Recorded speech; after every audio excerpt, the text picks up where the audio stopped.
Yang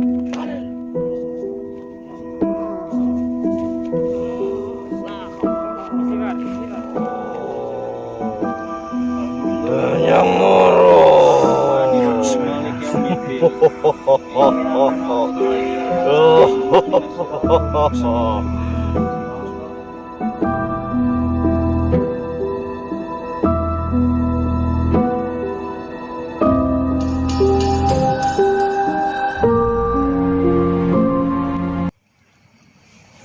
Halo gengs, kali ini kita akan bertanya-tanya tentang yang terjadi di sana kepada Mas Roni juga Mas Aryan selaku narasumber juga spiritualis kita. Mungkin dari Mas Roni, tadi apa yang dialami ketika di waduk?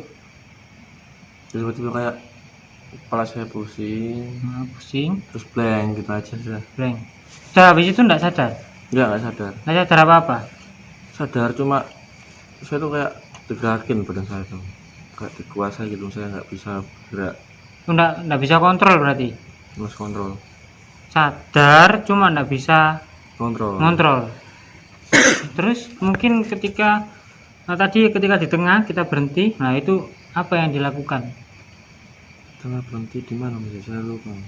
Di tengah ya, kita kan berjalan tadi dari pinggir kita ke tengah, survei, ngevlog di situ sambil explore.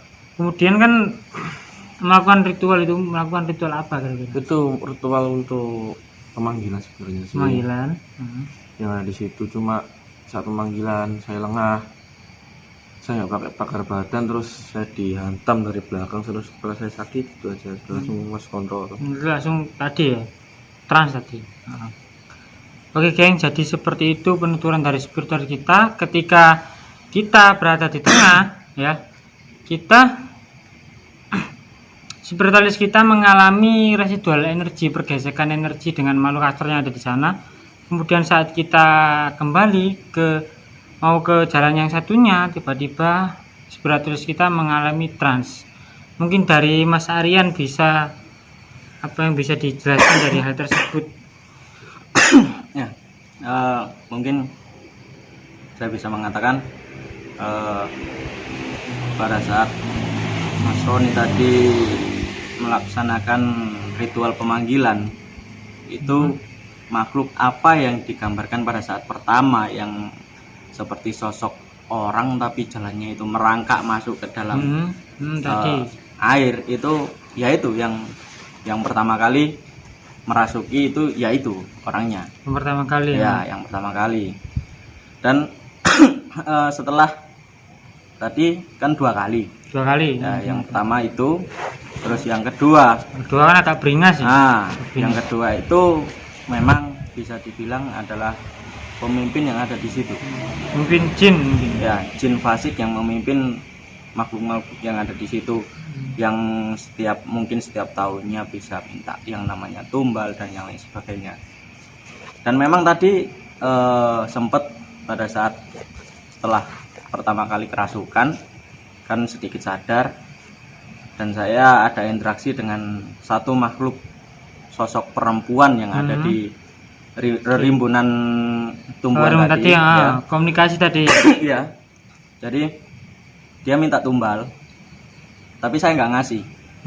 Terus saya coba manggil lagi, ngumpulkan semuanya lagi. Dia tanya, ngapain ngumpulkan lagi? Aku minta tumbal nggak kamu kasih. Saya bilang, panggil pemimpinmu. Saya tunggu di sini. Ternyata untuk yang kerasukan kedua itu adalah jin yang mimpin di situ. Yang percaya di situ. Ya. Sampai dia beringas, nantang adu saya, ilmu tadi ya. Adu ilmu. Dan dia sebelum adu ilmu itu dia nunjuk satu titik pohon yang ada di pinggir jalan tadi. Katanya di situ ada pusaka, tapi syaratnya harus saya sendiri yang ngambil. Pada saat saya coba ritual penarikan pusaka, pusakanya sudah hampir wujud, tapi diambil lagi karena jin pemimpin itu tadi nggak terima dengan kekalahannya. Seperti itu. Jadi penuturannya seperti itu gengs. Memang di tempat seperti itu apalagi air yang menetap enggak berjalan, enggak mengalir maksudnya. Banyak dihuni oleh jin-jin terutama jin fasik. Seperti itu. Mungkin ada tambahan dari Mas Roni. Ya sebenarnya itu penelusuran kali ini sih agak ekstrim ya. Nah, kayak ekstrim, medannya memang agak ekstrim. Ekstrim medannya, terus saya juga pakai sendal, gak pakai sepatu. Pakai sepatu. Jadi mau nelusuri ke semuanya ya nggak bisa sih. Jadi udah kekuras energinya, gara-gara lemas tadi. Udah itu aja Mas. Lain kali ya pakai sepatu lah, atau Pakai sepatu ya. banyak orang lah Banyak orang. buat keselamatan. Buat keselamatan. Terus Udah itu aja Mas. udah. Dari Mas Aryan mungkin ada yang tambahkan? Jadi gini, kalau tadi bisa dibilang air menetap tidak mengalir itu lebih banyak istilahnya dihuni oleh makhluk-makhluk seperti itu. Jangankan air yang menetap, air yang mengalir pun banyak penghuninya ya. Jadi mungkin lain kali kalau kita mau melaksanakan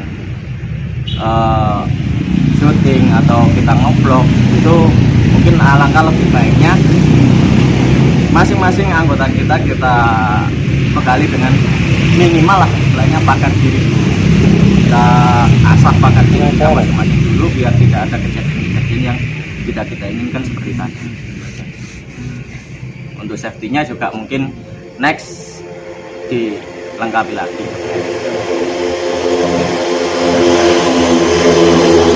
Jadi seperti itu gengs, penuturan juga edukasi buat kita semua. Kalau teman-teman yang melihat video ini di channel Alam Misteri yang ngevlog juga, jangan lupa untuk safety, pakai sepatu ya.